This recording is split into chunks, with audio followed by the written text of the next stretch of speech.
Hello hello नमस्कार शुभ बिहानी गुड मर्निङ एभ्रिवान। हेर्नुहोस् आज बिहानैदेखि काठमाडौँमा पानी परिरहेछ। काठमाडौँमा पानी पर्दाको अवस्था हेर्नुहोस् त कस्तो हुँदो रहेछ। पानी पर्दाखेरि टाइममा शीतल भाषा शान्त छ, भिडभाड छैन पानीले गर्दा। त्यही माथि बिदाको दिन, आज मजदुर दिवसको सबैलाई शुभकामना।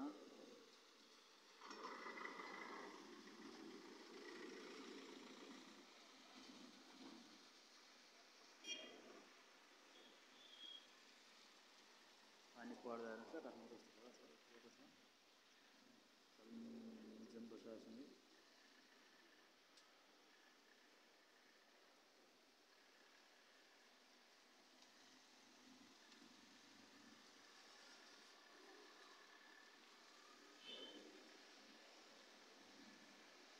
बादल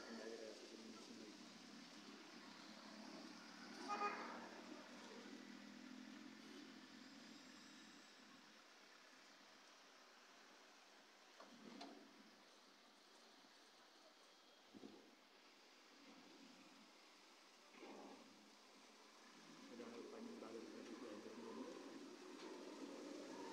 काठमाडौँको तेरा हो डाँडा सिमसारको डाँडाहरू भयो।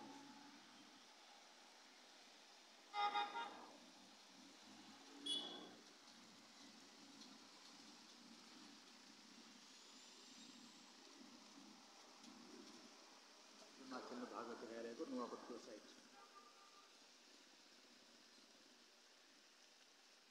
नुवाकोट डाँडाहरू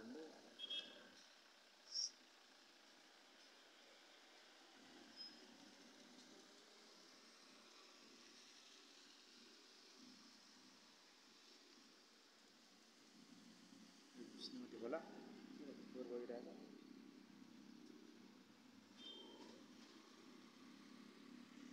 विष्णुमती खोला र साङ्ला खोलाको दोभान छ। त्यहाँनिर चाहिँ मनोहर त्यो पुल सानो छ, त्यताबाट आउने विष्णुमती खोला, माथिबाट आउने यो मध्यबाट आएर यो विष्णुमती खोला, यताबाट साङ्ला खोला आएर मिक्स भएर त्यसरी बग्छ।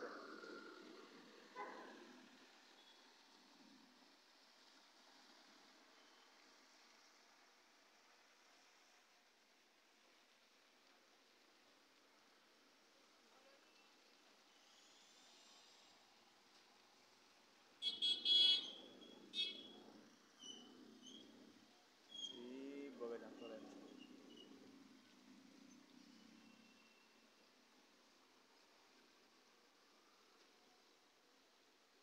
पानी झमझम परिरहेछ। हजुरकोतिर पानी परिरहेको छैन कमेन्ट गराउँला है। कहाँबाट हेर्नुहुन्छ, कहाँबाट हेर्नुभएको छ हजुरहरूले कमेन्ट गर्न सक्नुहुन्छ। पानी परेको छैन हजुरहरूतिर के कस्तो छ। यहाँ त बिहानदेखि पानी परिरहेछ। आज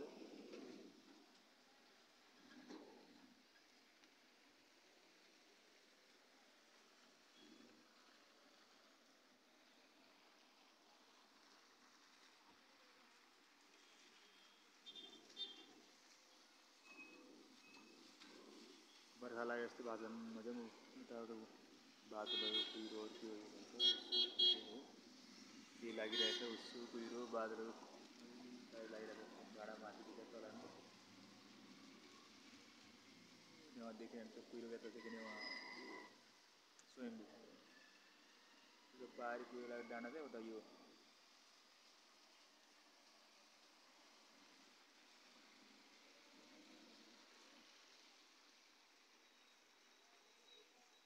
पछि खोला त बर्खामा पुरै भरेर आउँछ। पानी ठुलो आयो भने भरे वारपार भएर बग्छ यो खोला। अहिले त वाल लगाएको छ, अहिले माथि माथि त्यही पनि त्यो वाल नागेर पानी वारपार हुन्छ। दुईवटा खोला पनि मिस्ने बेलामा उता माथि आएको साङ्ला खोला तल्लो खोला छेक्छ। यताको विष्णुमती खोलाले गर्ने बेलामा झन् पानी त पुरै गयो भित्र। त्यो नालीको स्कुल देखाएको छ त्यहाँ थियो बालो राखेको थियो यत्र माथिसम्म दोकान।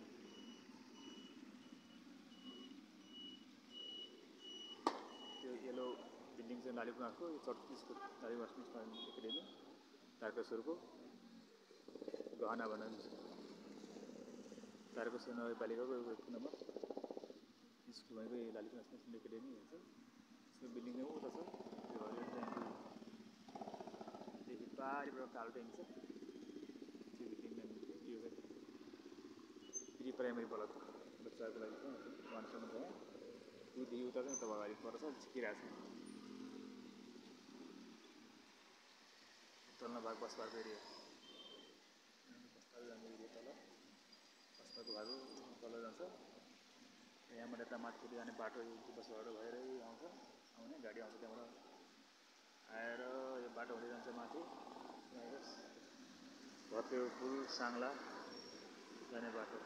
पछि चाइना जाने भन्ने छ बस पार्कदेखि माथि चाइना जोड्ने भन्ने छ। केरौँ यो रोड एन्ड बेल्ट मार्फत जुना मार्फत चाइनाले गराइदिने भन्ने छ। खै के थाहा छैन। पछि काठमाडौँबाट ट्रेन जाने भयो भने पनि यही बाटो जाने हो। China train Kathmandu to China train जोड्यो भने यही बाटो। काठमाडौँ चाइना बाटो यो जोडिने पनि यही बाटो हो। यहीँबाट बारी जान्छ। पछि यो दुईवटा वारिपारि भएर कसरी लान्छ। पछि वान वे गरेर वारी एउटा साइडबाट वान वे जाने एउटा आउने गर्छ कि एउटा साइडबाट खोल्छ है।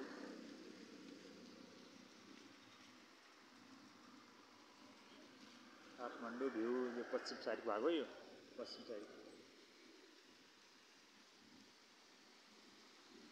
बारीको नागार्जुन जङ्गल हो। बारीको नागार्जुन जङ्गल यता माथि सिलगढी डाँडा। यो सिलगढी डाँडा माथि त्यो सिलगढी डाँडा भयो माथि देखिरहेको पारी। यो चाहिँ नागार्जुन जङ्गल।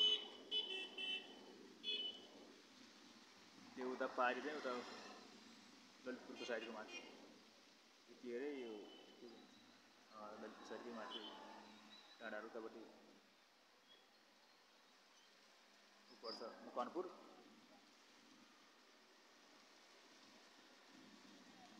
कहाँदेखि हेर्दै हुनुहुन्छ हजुरको त्यो के छ अवस्था कमेन्ट गर्नु है। कमेन्ट गर्नु होला के भइरहेछ आजको मौसम। पानी परेको कि घाम लागेको छ कि। काठमाडौँमा त बर्खा लागिसक्यो। भन्दा पनि झमझम पानी परेको त बर्खै लागेको छ नि है। बिहान बस्दै झमझम पानी परेको बर्खा लागेको छ। आज फाट्ने खुल्ने छाडा छैन।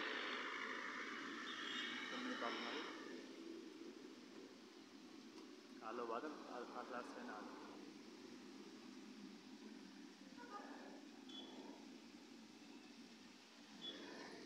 गाडीहरू यो हाम्रो बाटो यो गाडी आउँछ भक्तिपुरबाट गएर हाम्रो बस पार्क आउँदै रत्न उहाँ जान्छ आर्यन्स न्यू रोड बस लाग्छ। सब बस त पछि बाटो चल्ने रुट चल्ने। अहिले त बसहरू पनि ठुल्ठुलो आएर छ। पहिला सानो माइक्रो रोड जिप भिडभाड हुन्थ्यो कोचाएको छ। ठुलो बस आएको आनन्द छ।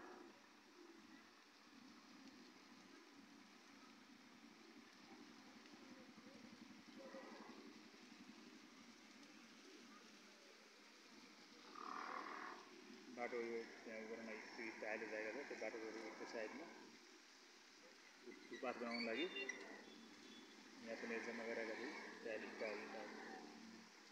त्यहाँ पनि जम्मा गरेका छन्। बाटो फुटपाथ बनाउनु लागि चाहिँ वरिपरि फुटपाथ बनाउँछ। त्यो कुरा जम्मा गरिराखिरहेको छ।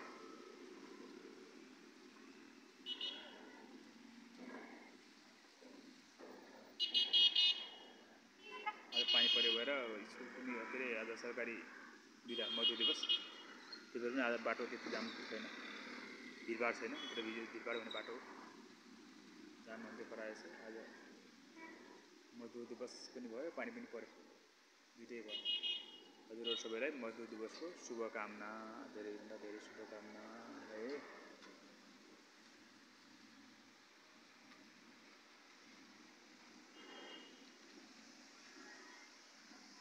कस्तो हजुरहरू कमेन्ट गर्दै गर्नु होला।